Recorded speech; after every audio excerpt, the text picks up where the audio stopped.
Swimming Pool International, the Swimming Pool Podcast.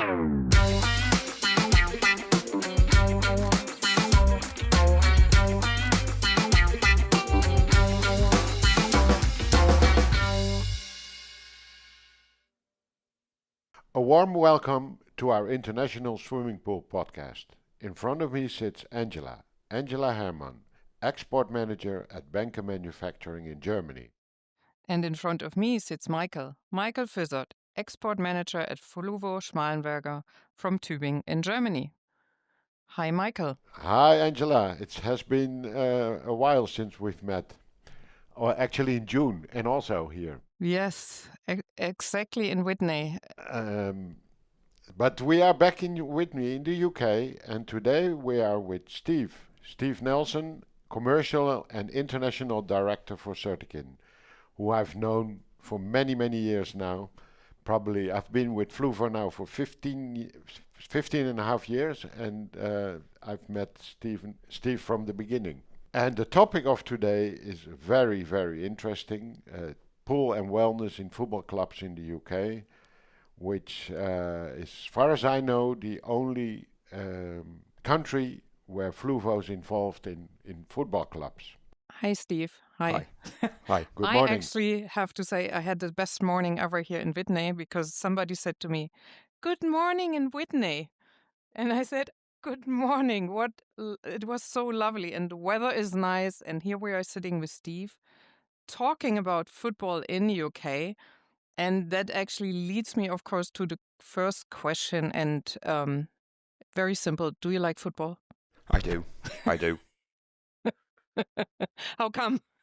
It's a passion in the UK. It's our institutional sport. You know, I think it's ingrained in society right through the country that, you know, football is the biggest sport in the UK and the biggest revenue sport generation for the UK.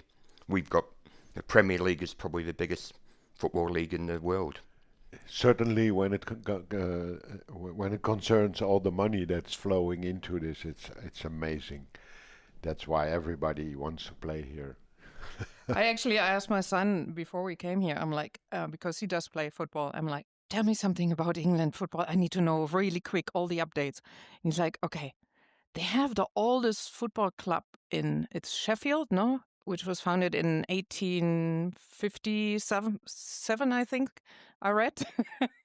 So it's really, really old. So football goes back here ages and ages. And what I found interesting, it was actually founded from church and schools and even from enterprise, from working, like they had football clubs. So it's really, as you said, into society deeply, So, yeah, well, that is coming to the football. We are not generally we're not the business of football. So how come that we actually talk about football since we're working in swimming pools? So we are actually, Steve, tell me something about your work, about your background, what you do in the pool business. Well, I fell into the pool business probably age 14, finding a part-time job in a swimming pool shop, working the counter at weekends selling chemicals, and it went on from there. I tried to get out the industry. I went to university to try to get a proper degree, to get a proper job in a proper industry, and I'm back in the industry, never left. I went and got an international finance degree, thinking I would do a proper job, and came back to the industry, and that was 22 years ago within Certikin. Wow. So it's kind of interesting. So when you're 14 years old, you already started in the pool business to work. So something must have attached you to this industry, no? It's an industry that, the people, the products, you're creating an aspirational product for people. It gets into the blood, and every day is different.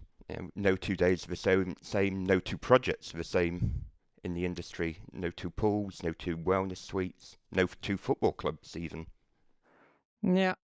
So this is what is so interesting for you about this industry, that you create something and somehow it led to to football as well. But just coming to football, we will do that later. About the market, the UK market. How do you see, or what does it make difference, or in the pool industry? What is going on here? Yeah, and in particular, what is the main difference? Since you are also involved in export, you know how to make the comparison. What is the main difference between England, let's say, and the European markets? I think a domestic swimming pool in England is a very, very high aspirational product. Unlike Southern Europe, where you're flying into Barcelona or a holiday, there you can see hundreds of thousands of pools in the garden. You're flying into London or something, you see the pools, but the pools tend to be in the larger properties in the countryside, especially the outdoor pools. So in England, a pool is a real aspirational product compared to Europe. So you need a certain amount of wealth to be able to afford a pool in the UK. Yeah, it's actually true. Yesterday, I'm always looking at the pools. No, when I'm in the plane, I always looked, and I saw. I think I only saw one actually from looking down. Arriving into Heathrow. So yeah, so it's But maybe hidden then but also. it's still kind of strange in that sense. In general, let's say the wealth of the average person that can afford a pool, let's say in Germany and Holland, the income and so on is not lower in the UK. So there's other reasons why. I mean, especially if you look at fiberglass pools, everybody buys a fiberglass pool in Europe, and it's an amount of money. But like in Belgium, let's say every second or every third person in the country would have a pool. Why wouldn't that be? Why is it different here? I think it's probably the cost of land and cost of houses as well. We seem to like to live together in the UK. You look at London, you look at our cities where the richer people live. We've got limited amount of land as well. Okay. So you mean that in other countries people like to live a little bit more in the country, a little bit more rural, or okay, because it's not just income. No, I think it's income, land, house prices, running costs. It's all contribution factors towards the cost of a pool. So in that for that same reason, you don't have these massive fluctuations like we have in the mainland, because it's the rich people anyway that tend to have money anyway. It is. I mean, there's macroeconomic forces, Yeah. that affect the rich as well as Yes, of middle course. income people. But In general, in general, the rich, maintain their wealth. yes. Okay. But it's So also in Germany. We were very slow starting actually this pool. We had a garden to plant strawberries. You know, so we were also very late in actually discovering when France already had a pool and a spa and everything, and Germany was still planting. So you think probably the ground doesn't get bigger, no. So, but we were also very delayed in having this wellness idea. Is that something also could be a little bit? I think that's coming more into the forefront now. The outdoor living space in UK. The outdoor kitchen area, the yes. outdoor social space in UK. As the weather's getting warmer, the climate's changing, people are realising that outdoor space is somewhere they can entertain as well, and the pool fits in well with that. Right. Yeah. Well, but so far, this is the system. Um, well, the main topic of today is wellness in football clubs, and not just wellness, generally speaking, the pools. So tell me, how did this all start? What was the first project? Were you already at Certikin when the first project started, or was it even before your 22 years? I think the first projects were just about before my 22-year tenure at Certikin, and they were Glasgow Rangers and Glasgow Celtic. I think Oh, really? coincidental that both Rangers and Celtic had pools with hydro massage in them in the late 1990s. Okay. And really cottoned on to this idea that, a pool's not just a pool, but using massage therapy for the players would assist in their recovery or rehabilitation. So they were the first pools, and then it's really snowballed after that throughout the years, all the major clubs, all the Premier League clubs have invested in their pools, and the scale and the complexity of the pools have just continued to snowball thereafter. So would you say that before this Glasgow setup, there wasn't any pools in any football clubs, or very just like the regular bath where all the players go? Yeah, I think the pools were in the training grounds a regular pool to do laps in. There was nothing special. It was to do 20 or 30 lengths just to build. Basically just to exercise rather Yeah. than anything else. Oh, okay. So this is how it started. So the clubs came to you, or and they said we want a pool, or No, I think the clubs came to the large pool builders in UK, and Certikin being a major distributor of not just products we manufacture ourselves, but a lot of international branded products. They started to pull products from our portfolio, and adding them to the pool. The counter currents, the massage jets, the air pads, cannons, water features, things like that started to escalate in the pools. Wow. Mhm.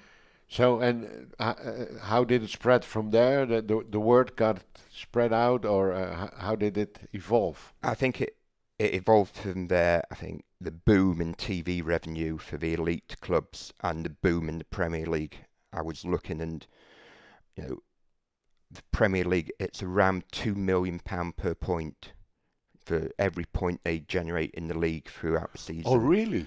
So the margins, the differences from a last-minute header to make a draw or a last-minute goal to win a game is massive revenue income for the clubs now.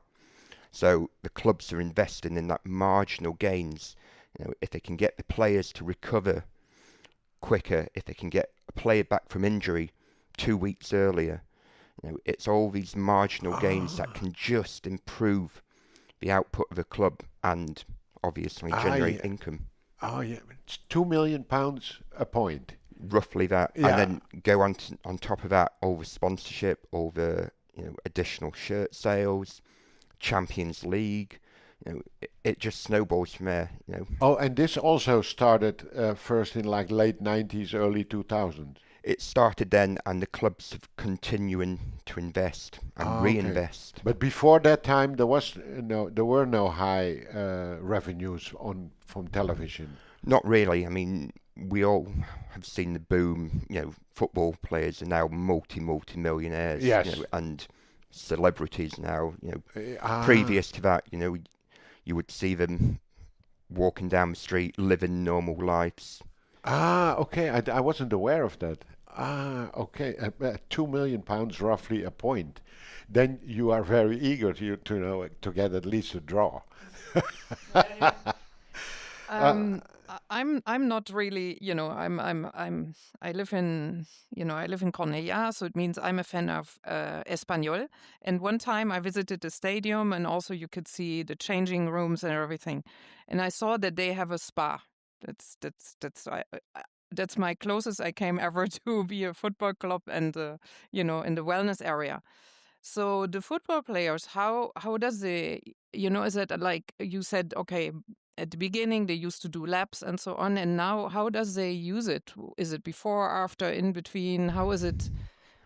I think you have the training ground facilities where they're used in the training ground every day, and the pool, the hydro pool, and now the hot and cold therapy pools, not to mention the sauna and the steam room, is all part of the routine where they're going from hot to cold to rehabilitate their muscles. Yeah. But also, sports science is becoming a much bigger part of football. Nutrition, sports science.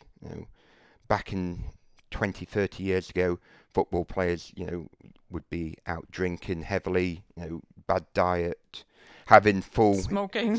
having full English breakfast like you had this Yeah, morning, Michael. yeah. Now their diets managed, their lifestyles managed, Yes. and sports therapists and sports scientists are recognizing different massage therapies, especially on different parts of the body, the muscles, on how different pressures of water and flows of water can help rehabilitate the muscles. And using products that we've got in our portfolio, they're proven, they're scientifically tested to know an output of a Newton pressure meter against a certain calf or leg muscle, and the sports therapists are grabbing hold of that, knowing it's good for the players. Yes. Well, and a very good example is Ronaldo. 38 years, he's lived this style of life with all his. Okay, and then how does a project like this actually start? Is it do the football clubs have like public tenders, or does it go through certain pool builders or contractors who've done it before? Do you know?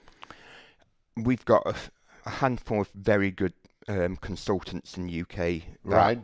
have experienced football clubs, and it tends to follow if one club employs this certain contractor or this certain consultant, then the next club will do, because of their history of Okay.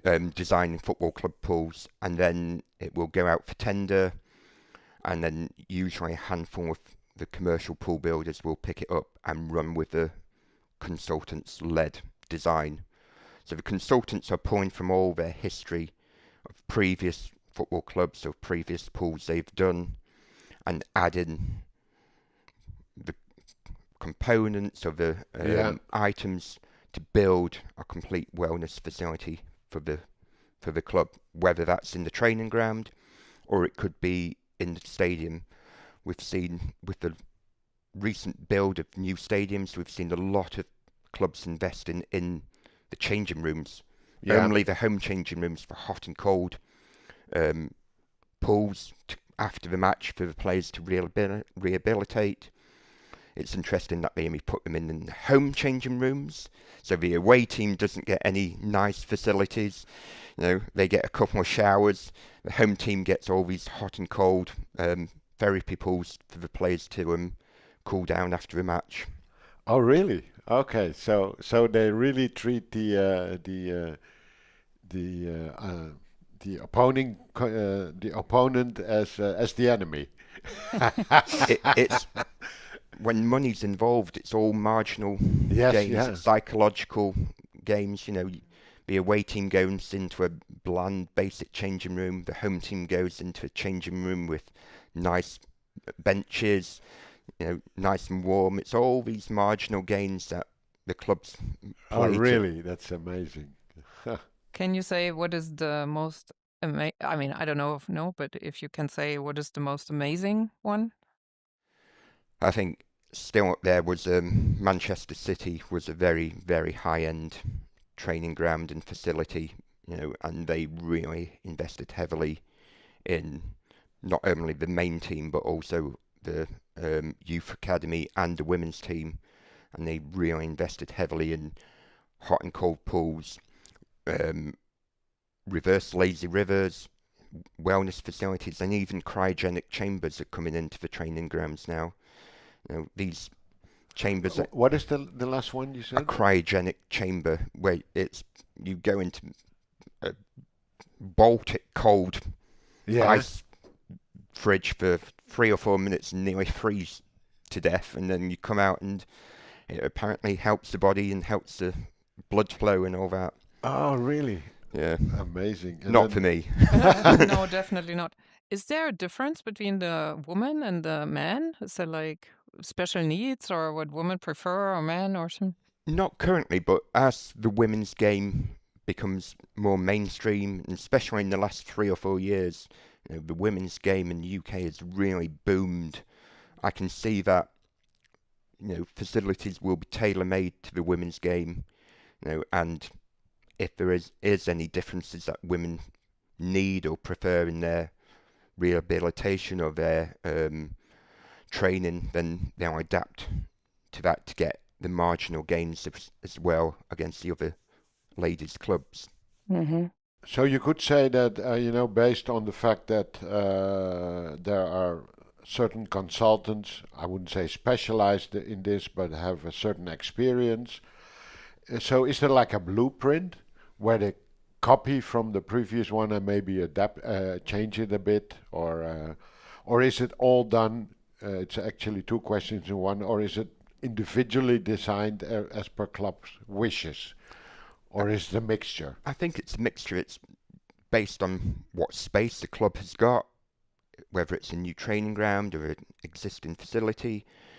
The consultants will then take components so they can pull certain massage stations or hot and cold pools based on a size and build a pool or a hydro pool based on the equipment that they have.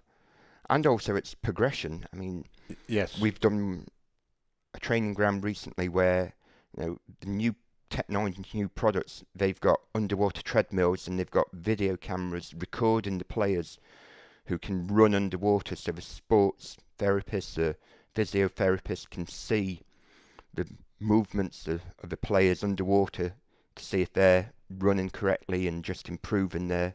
It's amazing. Wow, yeah. Yeah, it really became a science. It's science, yeah. Yeah, It is. So could you say that every new project is more sophisticated than the previous one?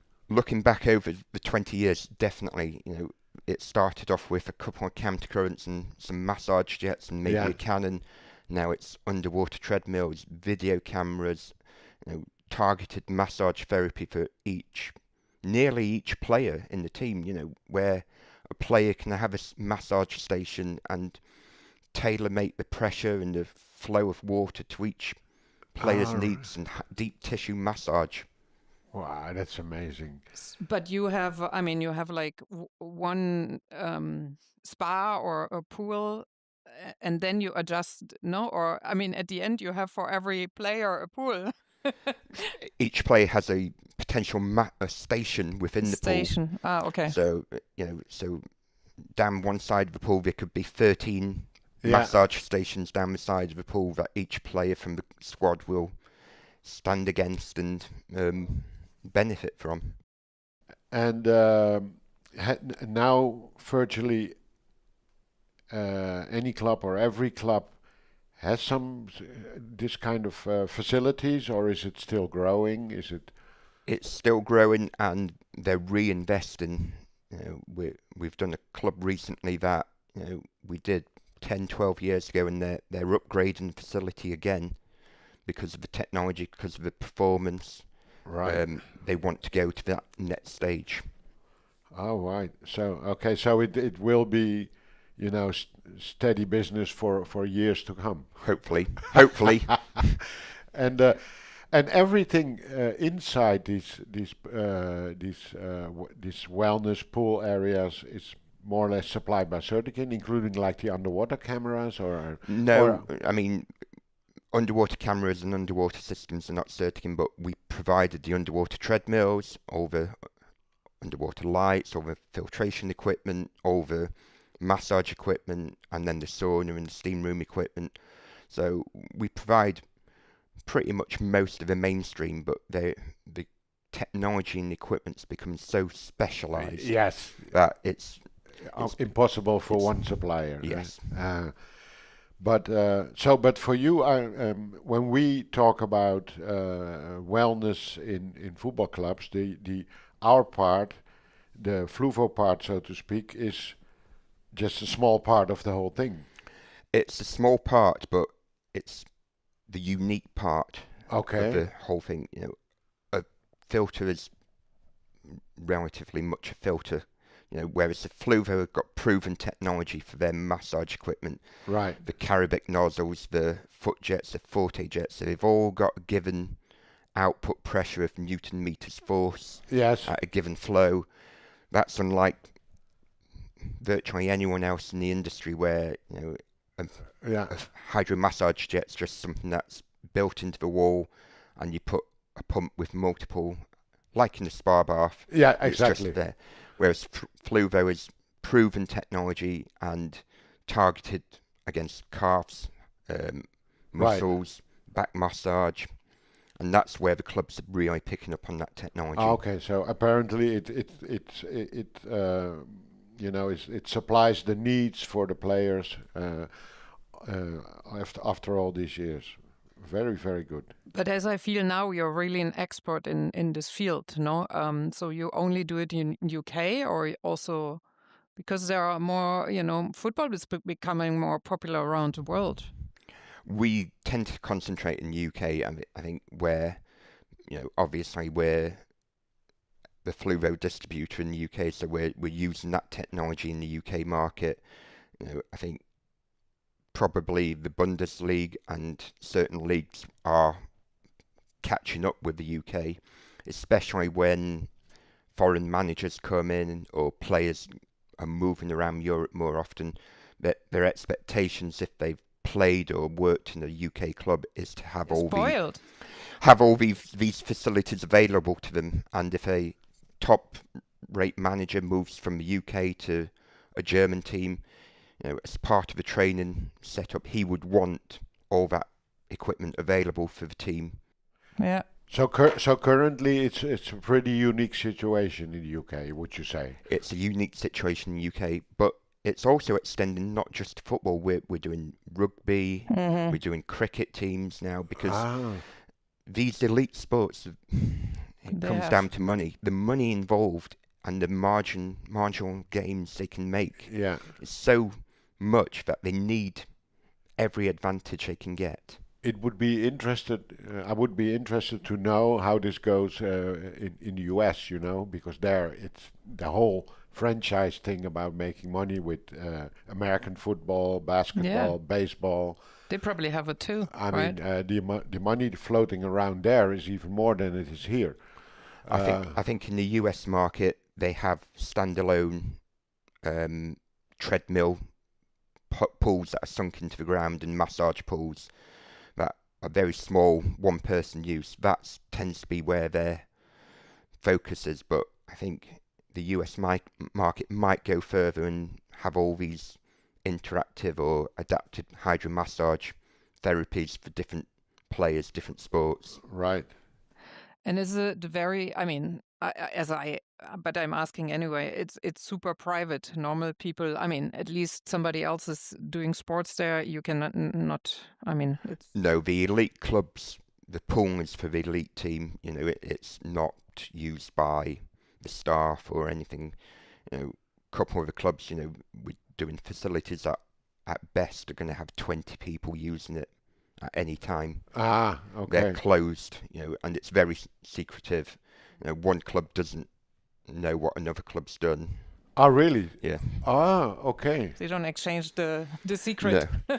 I think the rumour mill, and it gets out, and as support staff move around and people move around the clubs, they probably take the intellectual information away to say what this elite club has compared to that elite club, and it's, we call it keeping up with the Joneses, that every club's trying to better each other. So, yes.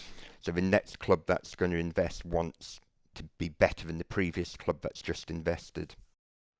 It's amazing. I never thought that the whole science behind it, and that in the end it's all about money. How to I have to talk to Espanol. I think it's not enough what they have. Yeah. Do you have like a, because I always ask that, it's my part. Do you have like a cool story? So I do. So oh, that's good. We did a fairly large project for, at the time it was a Premier League team. Yeah. And space was really limited, so we had to fit 10 massage stations in this hydro pool that was no bigger than 6 metre by 3 metre. Yeah. And it was bonkers. It needed 300 cubic meters of flow just for massage features. It was like It was like a tornado when in that room when you turned all the jets on. Anyway, the players were over the moon with it. Yeah. And they loved it. And about 18 months later, I got a call from the pool contractor going, we need to replicate that pool. Oh, really? Why is that? Are you having another pool at the club? No, the club owner has used the pool and she loves it so much, she wants it replicated in her house. Wow. So she went into the elite club changing facility and used that pool and loved all the features, all the jets so much that she replicated it in her house. Wow. She has a tornado there now. She does indeed. Amazing. Really, really interesting. It's a woman. She's a very, very wealthy woman in the UK, yes. Mm-hmm. Okay, so is there anything else you may want to add that we didn't ask or? No, I think my closing thoughts are, I think, having worked with football clubs in this industry for the last 20 years, Yeah. and seen how the technology's grown in the past 20 years, it'll be really interesting to see where it goes in the next 20 years and whether AI will become a bigger part of these marginal games that the artificial intelligence will be looking at, the way the players run underwater, or, how to target the therapy more precisely to really get these little wins out the clubs to get the players back. Yes, I'm sure it will. AI is in also in everything that concerns health. Sports is getting massive. As you may see, I've lost about 20 kilo with all sorts of software and diets where AI is also involved, and it's getting everywhere. So for sure in sports where it's all about money. Yeah, machines. Even the players will be. Well, thank you very much, Steve, for this very, very interesting topic. And then I have a question for you, Angela. What did you learn today? I learned, actually, I dived into a new world, to be that it's so in detail, how the football players are trained and that everything is measured and you use all the features what we have nowadays with massage and I was wondering probably aromatherapy and lights and everything what is included and medicine and how it is already advanced to the time when the football player just was on the field and maybe did the lap of swimming in a short time, in 20 years, you said. No? So I learned this extreme development. It's much more a science than I ever imagined. Yeah. Okay, so we came to the end, and I'm sure there's a lot of listeners will love this topic because there are so many football lovers, and this is really inside information. So you can write us with any comments or questions at mail@swimmingpool-podcast.com. Goodbye. Danke. Gracias. Merci. Sheshe. Danke wel. Spasiba. Swimming Pool International, the Swimming Pool Podcast.